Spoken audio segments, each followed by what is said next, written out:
Hello viewers, welcome back to Muniya Mahmud. আবারও আরেকটা নতুন পর্ব দেখার জন্য সবাইকে আমন্ত্রণ জানাচ্ছি। আজকের পর্বে আমি আপনাদেরকে ভীষণ ক্রিস্পি চিকেন অন্থন করে দেখাবো।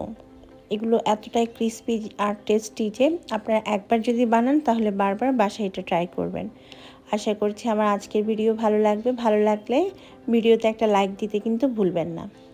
এখানে নিয়েছি 1 কাপ চিকেন কিমা। আমি মুরগির বুকের মাংস অর্ধেকটা নিয়ে ছোট টুকরা করে ব্লেন্ডারে ব্লেন্ড করে নিয়েছি। আপনারা চাইলে ছুরি দিয়েও এটা ছোট ছোট করে কেটে কিমা বানাতে পারেন। একদম মিহি কুচানো পেঁয়াজ নিয়েছি 1/2 কাপ, আর এই রেসিপির জন্য এরকম কুচানো পেঁয়াজটাই লাগবে। 2 টেবিল চামচ ধনে পাতা কুচি দিয়ে দিচ্ছি, 1 টেবিল চামচ কাঁচা মরিচ কুচি, তবে ঝালটা নিজের পছন্দ মতো দিতে পারেন।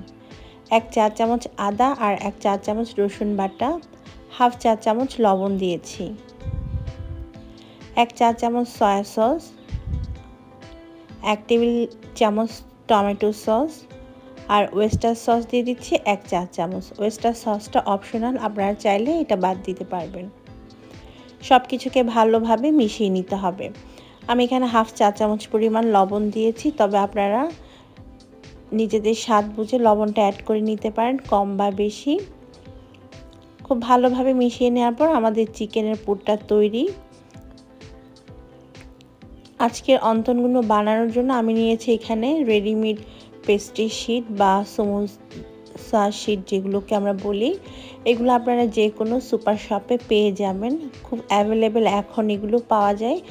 আর মুদি দোকান বা গ্রোসারি শপগুলোতেও পাওয়া যেতে পারে। তো এখন আমি এগুলোকে মাছ বরাবর ভাঁজ দিব। ভাঁজ দেওয়ার পর আমি একটা নাইফ বা সিজার দিয়ে মাছ বরাবর কেটে নিব। আপনারা আপনাদের সুবিধা মতো সিজার বা নাইফ ইউজ করে এগুলোকে কেটে নিতে পারেন, তবে খেয়াল রাখবেন যেন একদম সমানভাবে কাটা হয়। তাছাড়া এই সমুচা শিটগুলো আপনারা চাইলে বাসায়ও বানিয়ে নিতে পারেন। তার একটা রেসিপি আমার চ্যানেলে আছে, আমি লিঙ্কটা ডেসক্রিপশন বক্সে দিয়ে দিব, আপনারা চাইলে ওখান থেকেও দেখে নিতে পারেন। তো আমি যতগুলো অন্থন বানাবো তার শিট কেটে নিয়েছি। এখন একটা গ্লু বানাবো, সেজন্য নিয়ে নিয়েছি 2 টেবিল চামচ পরিমাণ ময়দা, আর এই আঠাটা আমরা ইউজ করব অন্থনগুলোকে বাইন্ডিংয়ের কাজে। সামান্য পানি দিয়ে আমরা একটা গ্লু বানিয়ে নিচ্ছি। গ্লুটা বানানো হয়ে গিয়েছে, এখন চলে যাব অন্থনগুলো বানানোর জন্য। একটা অন্তন শিট নিয়ে মাছ বরাবর ভাঁজ দিয়ে নিয়েছি। এখন তৈরি করা চিকেন পুরটা মাঝখানে দিয়ে দিতে হবে। মাঝখানে দিয়ে দেওয়ার পর আমি 2 পাশ থেকে এভাবে করে যে আটাটা আমরা তৈরি করেছিলাম সেটা লাগিয়ে নিব। তারপর এক পাশ থেকে ভাঁজ দিয়ে নিতে হবে। ভাঁজ দিয়ে নেওয়ার পরে অপর 2 পাশটা টেনে আঠা লাগিয়ে দিতে হবে। আর কিভাবে করছি ভিডিওতে একটু লক্ষ্য করুন, তাহলেই বুঝতে পারবেন। খুবই ইজি, 2 পাশ থেকে 2টা টেনে আপনারা লাগিয়ে দিবেন। আপনাদের সুবিধার জন্য আরেকটা করে দেখাচ্ছি, আর আপনারা ভালো মতো ভিডিওটা যদি লক্ষ্য করেন তাহলে পারবেন। প্রথমে আমরা ময়দার তৈরি গ্লুটা লাগিয়ে নিব, তারপর মাঝখানে তৈরি করা চিকেনের পুরটা দিয়ে দিব। এক পাশ থেকে টেনে আমরা লাগিয়ে নিচ্ছি। তারপর যে 2টা কোনা বের হয়েছে সেই কোনা 2টাকে টেনে একটার সাথে আরেকটা লাগিয়ে নিতে হবে। কোনার মধ্যে অবশ্যই ময়দার আঠাটা লাগিয়ে নেবেন। এই যে তৈরি হয়ে গেল, খুবই সিম্পল ওয়েতে তৈরি করা যায় এই অন্থনগুলো। এভাবে আমি অনেকগুলো বানিয়ে নিয়েছি, কিছু ফ্রোজেন করার জন্য রেখে দিয়েছি, আর কিছু এখন ভাজবো। এই কটা আমি আপনাদেরকে ভেজে দেখাবো। চলুন তাহলে ভাজার জন্য চুলায় চলে যাই।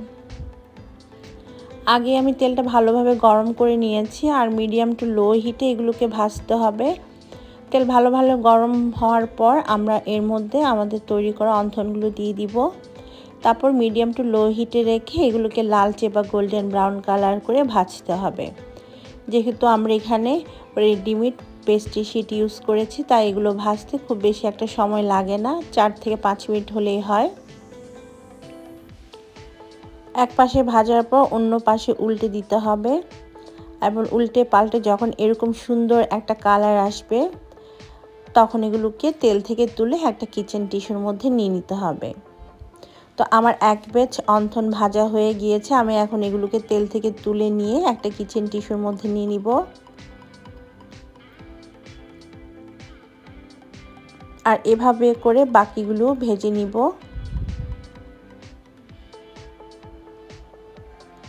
তো দর্শক, আমার চিকেন অন্থন বানানো হয়ে গিয়েছে রেস্টুরেন্টের মতো। চিকেন অন্থন আপনারা চাইলে বাসায় বানিয়ে নিতে পারেন এই পদ্ধতিতে। আশা করছি আমার আজকের রেসিপি ভালো লেগেছে। ভালো লাগলে আমার চ্যানেলটিকে সাবস্ক্রাইব করতে পারেন। আল্লাহ হাফেজ।